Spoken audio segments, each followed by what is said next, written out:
Hi, I'm Working Dad Trader, and in today's episode, I wanted to give a quick sort of view of what's happening in the markets and talk about the S&P 500.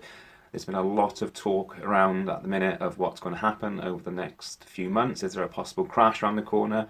So I just wanted to give you my views on what I see and what's been going on and why this sort of crash might happen.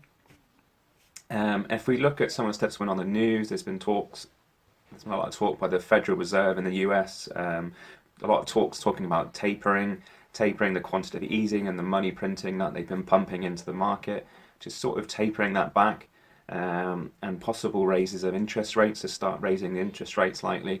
So this possibly will get the market a bit jittery, and these type of things might possibly happen.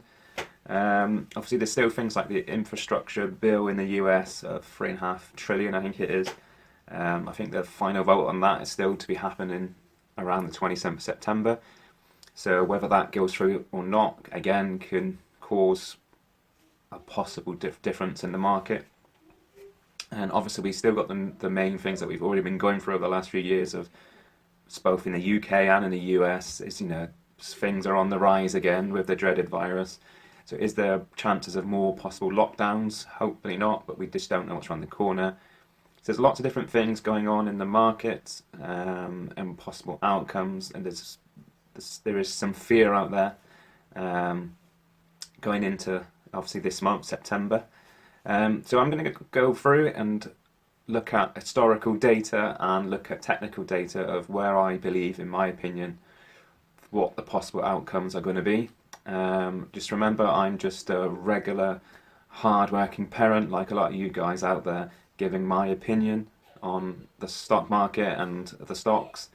I'm not a professional trader, so do your own research and what's best for you in your own personal money. Because like me, you work really, really hard for your money, and every single penny counts. And we all want to do the best for our own families. So, remember, do your own research and look after yourselves. So this is the chart of the S&P 500, and as we see over the last week, starting from the 3rd of September, it's been on a decline, and that's obviously been getting people slightly worried whether we're going to start going into sort of a crash or a bear market. But when you look at the charts and look at what the data is saying, obviously nothing's 100%, but it's always good to look to see what the charts are indicating, which gives us more of an idea of what might potentially happen. But interestingly, as you can see, this chart goes all the way back to December, so it's a full year chart. You can quite clearly see that the S&P 500 has been in a clear uptrend all the way up. Obviously, it does not just go up in a straight line. There's been many dips along the way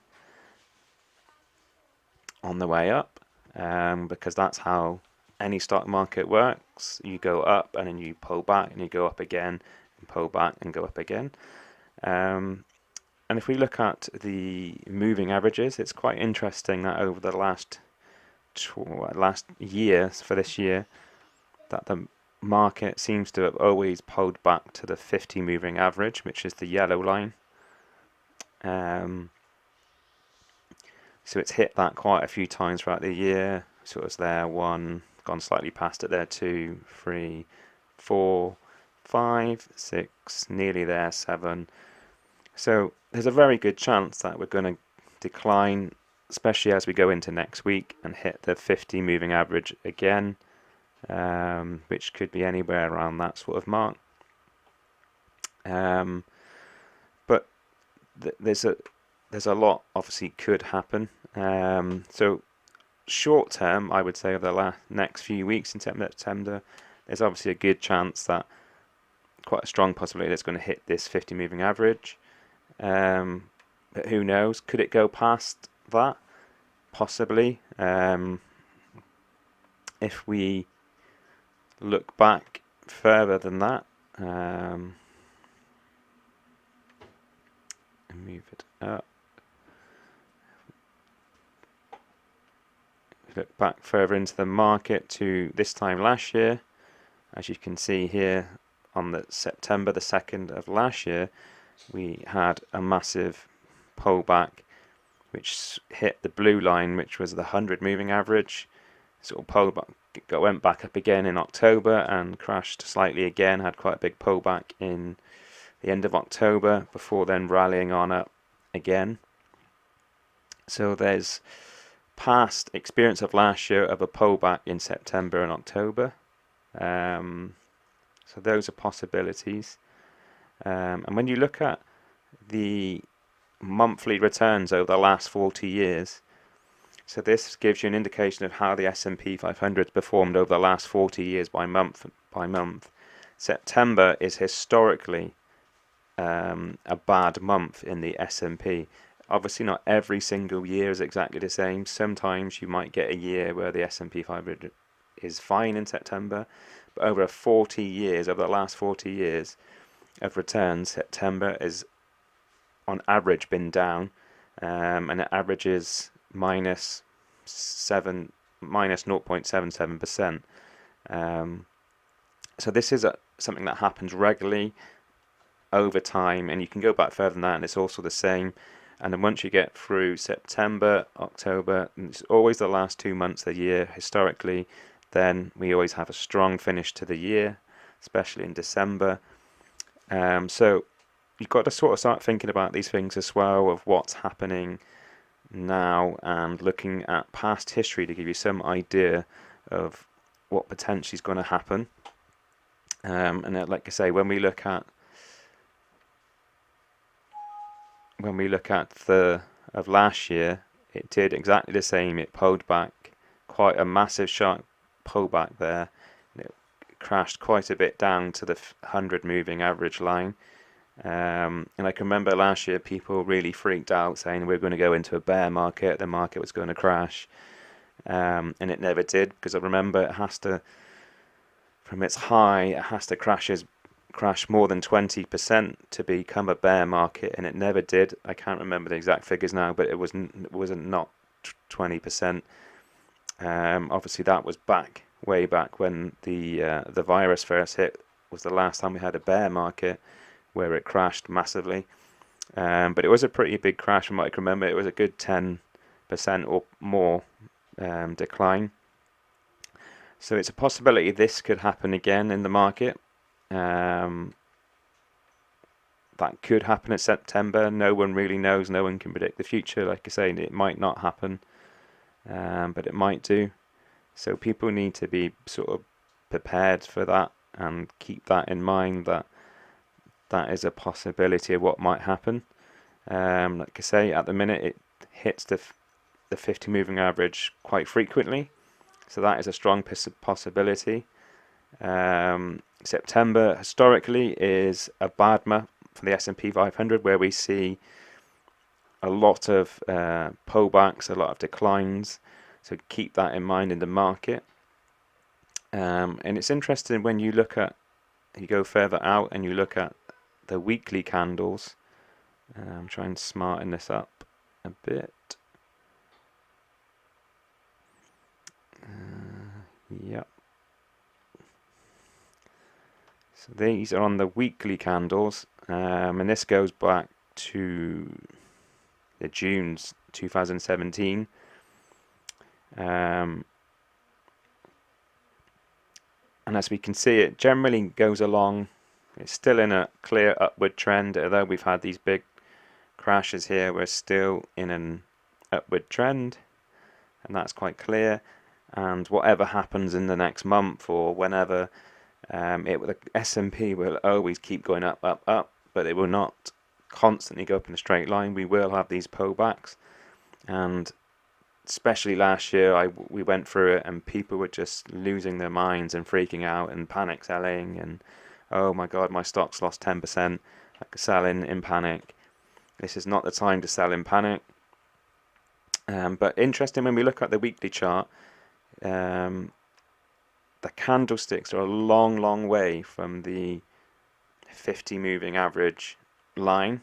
And historically, that tells you that at some point this chart, which has been on a massive bull run, will need to come back and hit that line as it's done in previous times. It's got too far away, it's come back to the line. Like here, it's got away from the yellow line too far and it's hit back. So at some point, when this would be, I'm not sure. I'm not saying it's going to happen in September. It might not. We might just go back on the daily charts and hit the 50 moving average and bounce off that and then finish a year strong. But at some point, whether this is going to be within 2021 or in 2022, we're going to get, I predict, quite a strong pullback of around 10-15%. It's not going to be a bear market, but I can definitely see a really good 10, 12, 15% pullback in the market, back closer towards this 50 moving average line going up here. And I think, to be honest, this is quite healthy. And if you speak to a lot of experts in the market, they would say a good, healthy pullback is correct. There's a lot of sectors within the SP500 which are overpriced. There's a lot of stocks that are overpriced. Some people are saying these are in a bubble, and a good, healthy pullback of 10-15% will burst these bubbles and make these stocks quite healthy. So this is just obviously my opinion. So I'm not really spending too much money at the minute in the market. If there's anything that I think is undervalued, I will.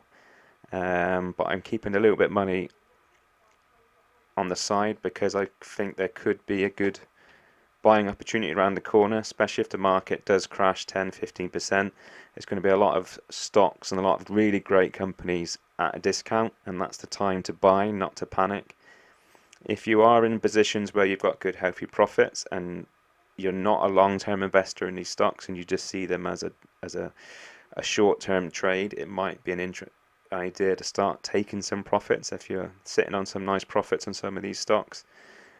Obviously, if you're a long-term investor, you're just going to have to watch your stock go down 10-15% and just ride that out, because in the long term that stock will keep on going up when it corrects itself. And like I say, it's an ideal opportunity if this does happen to buy in some of these stocks, especially the really great companies, and get them at a lot cheaper before they go back on up again. So that's just my opinion and my view, and like I say, it's not a time to freak out. I mean, I can remember last year in 2020 around this time where people were really freaking out. I was on social media and I was seeing all the comments and people panicking daily on what was happening. So I would say just be pre-warned that this is round the corner and it's getting more possibly likely at some point to happen. So just to keep this in mind, and and just be prepared. And like I say, don't look at it as a negative. It can also be a fantastic buying opportunity.